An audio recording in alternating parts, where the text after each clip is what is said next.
Sebab mengejutkan mengapa gula dalam darah Anda tidak turun walaupun Anda makan obat diabetes, adakah Anda berusia lebih 70 tahun? Jika ya, Anda perlu mengubah suhu makanan Anda sekarang juga. Sebelum saya mulakan topik hari ini, izinkan saya bertanya satu soalan. Apa yang Anda makan sebaik sahaja bangun tidur di pagi hari? Adakah Anda makan sepinggan nasi putih panas yang masih berasap dengan kuah sup panas? Jika ya, Anda perlu meletakkan sudu itu sekarang. Karena apa yang Anda percaya sebagai tabiat sehat sebenarnya seperti membangunkan pankreas yang sedang tidur dan memekutnya bekerja keras. Minggu lepas, wajah Encik Pak 72 tahun yang masuk ke bilik rawatan, saya masih segar dalam ingatan. Encik Pak adalah seorang pesara guru yang sangat sopan dan tekun yang telah menghabiskan sebahagian besar hidupnya mendidik anak-anak di sekolah. Sebaik saja duduk, beliau mengeluh panjang dan mengeluarkan sebuah buku nota lama di atas meja saya. Dalam buku nota itu tercatat bacaan gula darah pagi dan petang setiap hari selama 10 tahun yang lalu.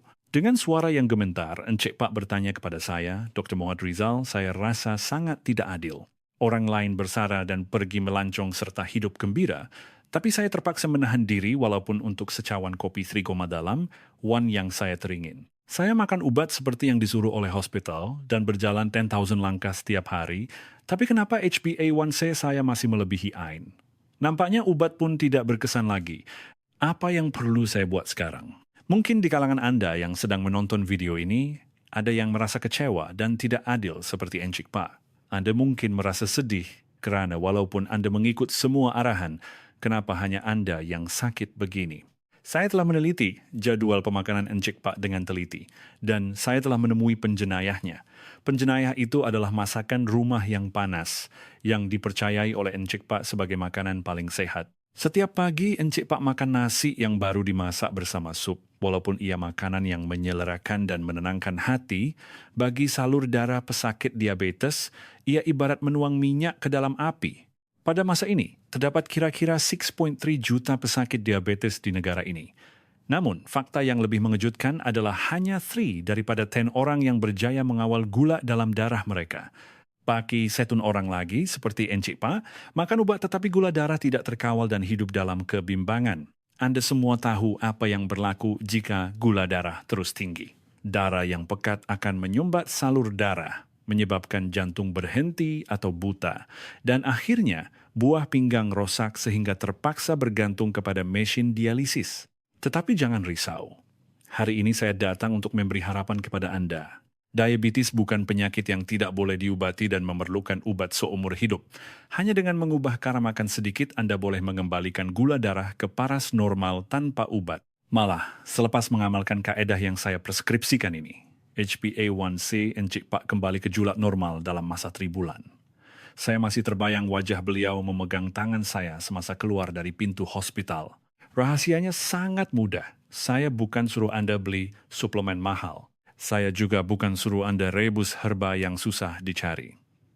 Tuan-tuan dan puan-puan, Anda hanya perlukan periuk nasi dan peti sejuk di dapur. Hanya dengan mengubah suhu nasi yang kita makan setiap hari dan meminum 1 benda sebelum makan, tubuh kita akan berubah sepenuhnya. Ini bukan cerita rekaan saya, tetapi fakta saintifik yang dibuktikan oleh banyak jurnal perubatan di seluruh dunia. Jika Anda menonton video ini sehingga tamat, Anda akan mengetahui 3 rahasia istimewa yang malah diamalkan secara senyap-senyap oleh dokter semasa makan. Ini adalah kaedah yang sangat mudah dan jelas, yang boleh Anda amalkan mulai esok pagi. Menjelang akhir video ini, Anda juga akan menepuk dahi seperti Encik Pak dan berkata, "Aha, patutlah gula darah saya tak turun." Dan saya jamin, dalam masa 3 bulan, Anda akan berdiri di hadapan cermin dengan rupa yang jauh lebih sehat. Baiklah, sebelum saya beritahu penyelesaian sebenar, jika Anda rasa video hari ini boleh mengubah hidup Anda, sila tekan butang suka sekarang. Dan tinggalkan komen 2 perkataan. Saya harap hati yang tulus daripada Anda semua akan memberi saya kekuatan untuk menyampaikan maklumat yang baik. Jika sudah bersedia, mari kita mulakan sekarang. Sila bersedia untuk mencatat. Mulai sekarang, 2 perkara yang saya akan kongsikan ini adalah rahasia utama bagaimana Encik Pak dapat mengurangkan obat diabetes yang dimakannya selama 10 tahun. Ia tidak memerlukan wang dan tidak susah. Jika Anda tidak mengamalkannya, Anda seolah-olah menuang air gula ke dalam salur darah Anda esok pagi. Penyelesaian pertama, tolong berhenti makan nasi yang baru dimasak. Sebaliknya, makanlah nasi yang dipakaikan baju kalis peluru. Baju kalis peluru, Anda mungkin tertanya-tanya baju apa yang perlu dipakaikan pada nasi. Caranya sangat mudah. Jika Anda masak nasi pada waktu malam, jangan makan semasa ia masih panas. Masukkan ke dalam bekas dan simpan di dalam peti sejuk selama tepat 12 jam. Kemudian, keluarkan pada keesokan harinya dan panaskan dalam ketuhar gelombang mikro selama 1 menit sahaja. Itu sahaja. Mengapa perlu buat begini? Di sini tersembunyi rahasia fizik yang menakjubkan. Nasi panas yang biasa kita makan adalah kanji ringkas. Sebaik sahaja ia masuk ke dalam badan, enzim pencernaan akan menyerbunya dan menguraikannya dalam sekelip mata.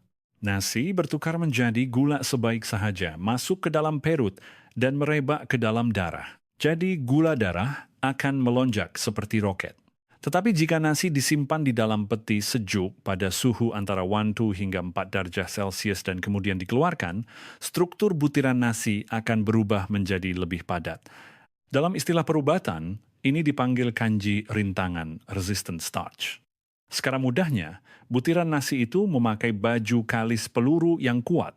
Nasi yang memakai baju kalis peluru ini tidak akan ditembusi walau sekuat manapun enzim pencernaan menyerang. Ia tidak dicernakan di usus kecil dan turun ke usus besar dalam keadaan utuh. Akibatnya, walaupun Anda makan semangkuk nasi yang sama, kalori yang diserap oleh badan akan turun separuh dan gula darah akan naik dengan sangat perlahan.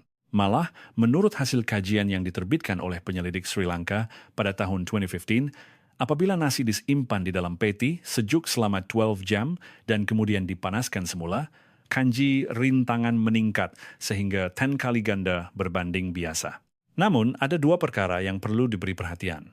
Pertama, ia mesti disimpan di bahagian pendingin as, bukan pembeku freezer. Jika nasi dibekukan, baju kalis peluru ini tidak akan terbentuk. Kedua, semasa memanaskan, jangan panaskan sehingga terlalu panas. Panaskan selama 1 menit sahaja sehingga suam-suam kuku, supaya baju kalis peluru itu tidak cair dan kekal utuh. Penyelesaian kedua, letakkan pekerja tol sebelum menghidangkan makanan, yaitu air kuka. Tepat 15 menit sebelum makan, campurkan 1 sudu kuka epal ke dalam segelas air, 200 ml, dan minum. Mengapa ini penting?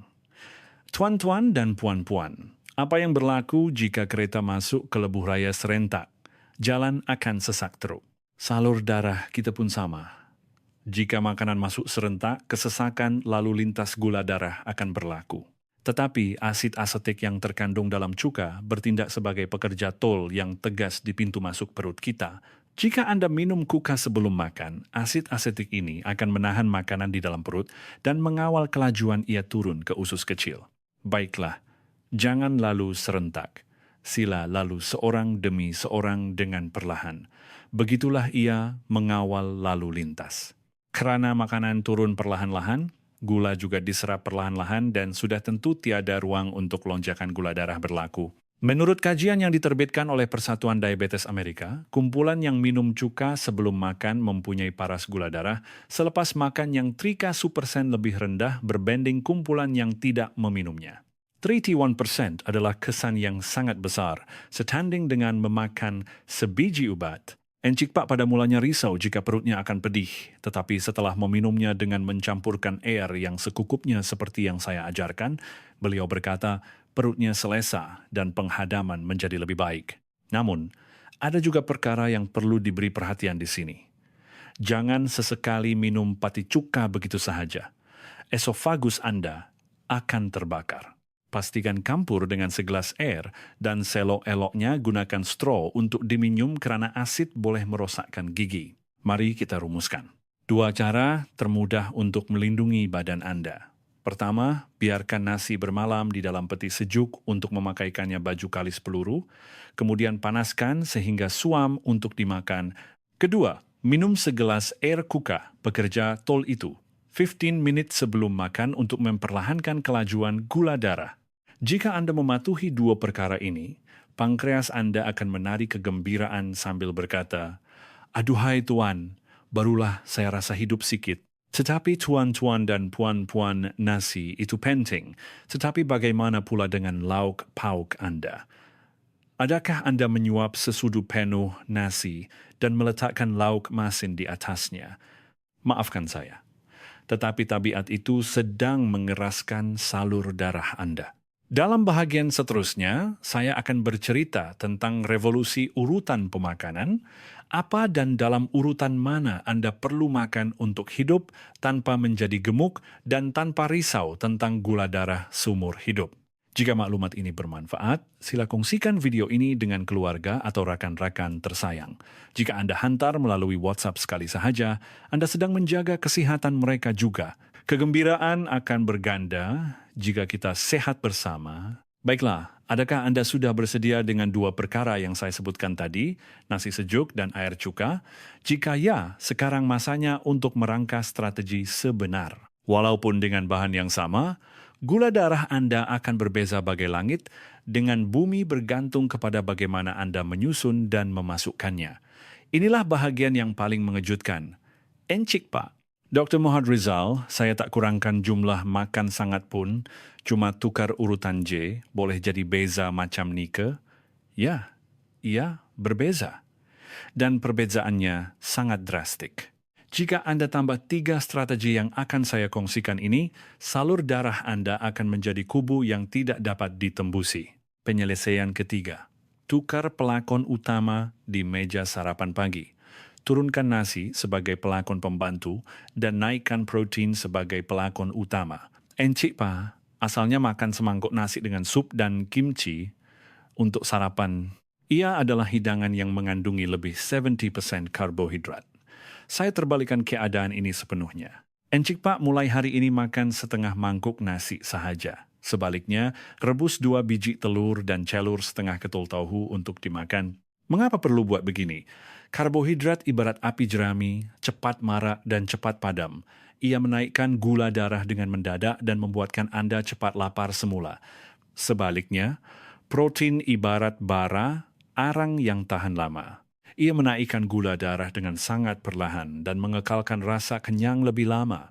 Malah hasil kajian University Tel Aviv di Israel sangat menarik. Mereka membahagikan pesakit diabetes kepada 2 kumpulan untuk eksperimen. Kumpulan A diminta makan protein sebagai makanan utama pada waktu pagi, manakala kumpulan B makan karbohidrat sebagai makanan utama. Apa yang berlaku 3 bulan kemudian? Kumpulan A yang mengambil protein mengalami penurunan gula darah puasa sebanyak 3 kali ganda lebih banyak dan berat badan mereka juga turun lebih banyak. Ini bukan sekadar masalah kalori. Ini karena protein yang masuk pada waktu pagi menghidupkan suis metabolisme badan kita sepanjang hari. Jadi mulai esok pagi, kurangkan saiz mangkuk nasi dan isikan kekosongan itu dengan telur rebus, tauhu, atau dada ayam. Penyelesaian keempat, pasang jaring pelekat di dalam usus, yaitu dengan memakan oat.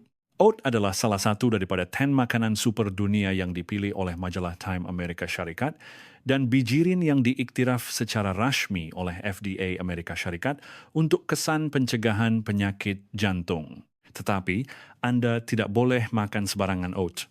Oatmeal segera yang manis dan berbentuk serbuk yang dijual di pasar raya adalah penuh dengan gula. Jangan sesekali memakannya. Anda mesti memilih oat yang kasar, yang tertulis rolled oats atau steel cut oats. Di dalam oat ini terkandung bahan berharga seperti permata yang dipanggil beta-glukan. Apabila bahan ini masuk ke dalam badan dan bertemu dengan air, ia bertukar menjadi seperti jeli yang melekit. Ia berubah menjadi seperti jaring pelekat. Jaring melekit ini melekat pada dinding usus dan memegang erat gula yang kita makan supaya tidak diserap dengan cepat ke dalam salur darah. Ia tidak ubah seperti insulin semula jadi. Encik Pak mencampurkan kira-kira 50 gram oat ini semasa memasak nasi dan memakannya seperti nasi campur bijirin. Pada mulanya beliau kata susah nak makan sebab kasar, tapi bila dikunyah betul-betul, beliau kata rasanya lebih lemak dan perut rasa selesa. Namun, jika Anda makan terlalu banyak oat pada permulaan, perut mungkin akan berangin. Mula-mula masukkan kira-kira 2 sudu makan saja, dan jika perut rasa oke, tambahkan sedikit demi sedikit. Penyelesaian kelima. Langkarkan operasi sesak lalu lintas di dalam perut. Maksudnya, sekat jalan supaya gula darah tidak boleh memekut dengan hanya mengubah urutan makan. Formulanya sangat mudah. Sayur, protein, karbohidrat.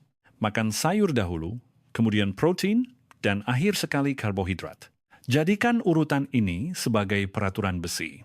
Apabila duduk di meja makan, habiskan sepinggan sayur atau salad terlebih dahulu. Inilah trak-trak perlahan yang dimasukkan ke lebuh raya. Jika trak-trak bernama serat makanan ini memenuhi, lebuh raya bernama perut terlebih dahulu, adakah kereta sport bernama nasi yang masuk kemudian boleh memekut, jalan sesak, jadi ia tidak mungkin boleh lalu dengan cepat. Terdapat hasil kajian yang menunjukkan bahwa hanya dengan mengubah urutan mudah ini, gula darah selepas makan boleh turun sehingga 70%. 70% adalah angka yang sangat besar. Encik Pak pada mulanya rasa kekok makan nasi dan lauk berasingan, tapi sekarang sudah jadi kebiasaan. Beliau habiskan sayur dahulu sebelum mengangkat sudu nasi. Anda juga patut kuba malam ini. Ini adalah rahasia terbaik mengawal gula darah tanpa mengeluarkan 1 sen pun. Penyelesaian ke-6 dan terakhir. Selesaikan misteri gula darah puasa pagi. Dr. Mohad Rizal, saya makan sikit di malam tadi dan bersenam juga, tapi kenapa gula darah tinggi bila pagi? Mesti ada yang macam ni kan? Dalam kes ini, Anda perlu tetapkan 1 hari untuk bangun pada jam 3 pagi dan periksa gula darah. Sebabnya ada 2. 1 adalah kesan somogi. Jika gula darah turun terlalu rendah pada waktu malam, badan kita akan merembeskan gula dari hati seperti mengeluarkan simpanan kecemasan untuk terus hidup. Jika gula darah rendah pada jam 3 pagi, Anda perlu minum segelas susu atau makan kacang sebelum tidur untuk mengelakkan hipoglikemia malam supaya gula darah pagi terkawal. Sebaliknya, jika gula darah tinggi pada jam 3 pagi, itu adalah fenomena fajar. Ia mungkin disebabkan oleh hormon atau Anda makan terlalu banyak pada malam sebelumnya. Dalam kes ini, Anda perlu kurangkan lagi jumlah makan malam. Jika Anda terus berlapar tanpa membezakan pungka ini, gula darah mungkin akan melonjak lebih tinggi. Baiklah, kita telah lalui banyak perkara. Nasi sejuk, peti sejuk, air cuka, sarapan protein, jaring oat, urutan, sayur protein karbohidrat, dan pemeriksaan jam 3 pagi. Adakah Anda dapat tangkap semua ini? Mungkin ada yang rasa buntu, semua bagus. Tapi macam mana nak buat semua ini dalam 1 hari? Jangan risau. Dalam bahagian seterusnya, saya akan tunjukkan jadwal harian sebenar yang diamalkan oleh Encik Pa dari bangun pagi hingga sebelum tidur. Dan saya juga akan menjawab rasa ingin tahu Anda tentang kayu manis dan sama ada buah-buahan boleh dimakan atau tidak. Jika video hari ini bermanfaat, sila tekan butang langgan dan butang loseng notifikasi. 1 klik Anda memberi saya kekuatan besar untuk membuat video maklumat kesihatan yang lebih bermanfaat. Baiklah, semua persediaan sudah selesai. Anda faham apa yang didengar setakat ini, tapi bila buka mata esok pagi, mungkin Anda buntu nak mula dari mana. Jadi, saya bawakan jadwal harian yang saya buatkan untuk Encik Pak. Encik Pak menampal jadwal ini di pintu peti sejuk dan mematuhinya dengan ketat seperti operasi tentera. Anda hanya perlu ikut aliran ini. Jam 6 pagi, bangun tidur. Sebaik sahaja buka mata, minum segelas air suam. Ini untuk memulakan enjin bagi mencairkan darah yang pekat sepanjang malam. Kemudian buka pintu peti sejuk.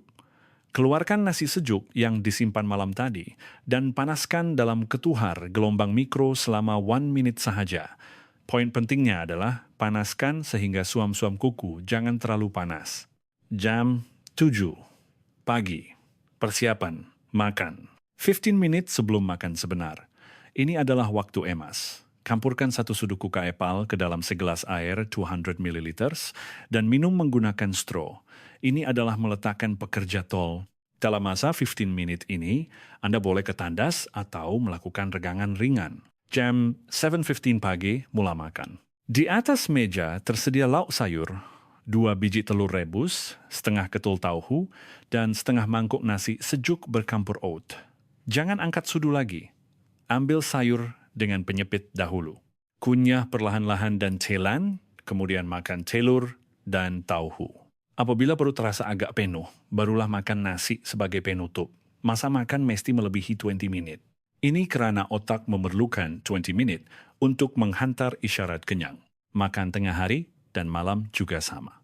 Makan di luar, jangan risau. Jika pergi ke restoran dan dapat nasi putih, buka penutup dan biarkan uapnya keluar. Kemudian habiskan salad atau kimchi yang dihidangkan sebagai lauk dahulu dan makan nasi separuh sahaja di akhir sekali.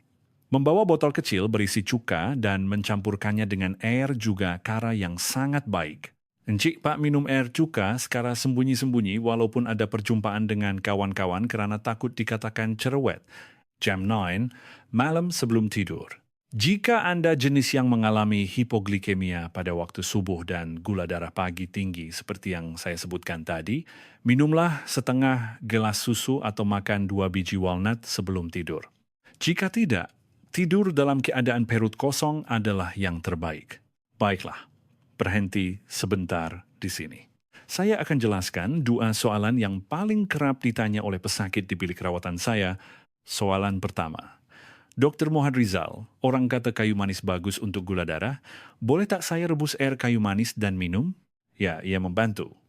Kayu manis adalah pembantu yang hebat untuk membantu insulin melakukan kerjanya dengan baik. Tetapi ada perkara yang perlu Anda sangat berhati-hati. Kayu manis murah yang biasa dijual di pasar raya, kebanyakannya adalah jenis kasia. Ia mengandungi bahan bernama kumarin, yang jika diambil dalam jangka masa panjang boleh menyebabkan toksin terkumpul di hati. Anda mesti pastikan membeli kayu manis Ceylon, yaitu kayu manis dari Sri Lanka, di internet atau kedai khusus. Kandungan kumarinnya rendah jadi ia selamat. Walaupun begitu, jangan makan terlalu banyak. Cukup setengah sudu teh sehari dicampur dalam air. Tapi ingat, kayu manis hanyalah pembantu. Jika cara makan adalah Naini marka, kayu manis hanyalah Viv marka. Soalan kedua, buah tak boleh makan langsung ke? Sepotong epal pun racun? Tidak, boleh makan. Tetapi bila dan bagaimana Anda makan menentukan hidup dan mati. Kebanyakan orang makan buah sebagai pencuci mulut selepas makan, kan? Itu adalah racun. Anda menyuang petrol bernama fruktosa ke dalam darah yang sudah penuh dengan gula selepas makan nasi.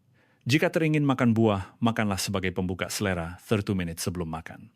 Mesti makan dengan kulitnya sekali. Serat pada kulit buah bertindak sebagai perisai yang menghalang gula dari nasi yang akan masuk kemudian. Apa yang mutlak tidak boleh adalah jus buah. Jika buah dikisar, semua serat musnah dan hanya tinggal air gula. Itu sama seperti membaling bom ke dalam salur darah. Makan separuh biji epal atau sepotong buah lai sebelum makan dengan mengunyah kulitnya. Baiklah, saya telah kongsikan jadwal harian. Encik Pak, serta cara pengambilan kayu manis dan buah-buahan, bagaimana? Tidaklah susah sangat kan? Bukan atlet istimewa sahaja yang boleh buat. Encik Pak yang berusia 70 tahun pun berjaya melakukannya, Anda pun pasti boleh. Seminggu pertama adalah cabaran. Mungkin rasa pelik makan nasi sejuk dan tak suka rasa masam air cuka. Tapi bertahanlah seminggu sahaja. Saat Anda melihat sendiri nombor pada meter gula darah menurun selepas seminggu, segala kepayahan itu akan bertukar menjadi kepuasan. Bagi mereka yang berani untuk memulakannya sekarang, sila tinggalkan komen 2 perkataan, saya mula. Dan tekan butang suka pada komen orang lain untuk saling memberi semangat. Jika jalan seorang diri memang cepat, tapi jika jalan bersama kita boleh pergi jauh. Baiklah, banyak perkara penting yang kita bincangkan hari ini. Lumrah manusia untuk lupa, sebaik sahaja berpaling.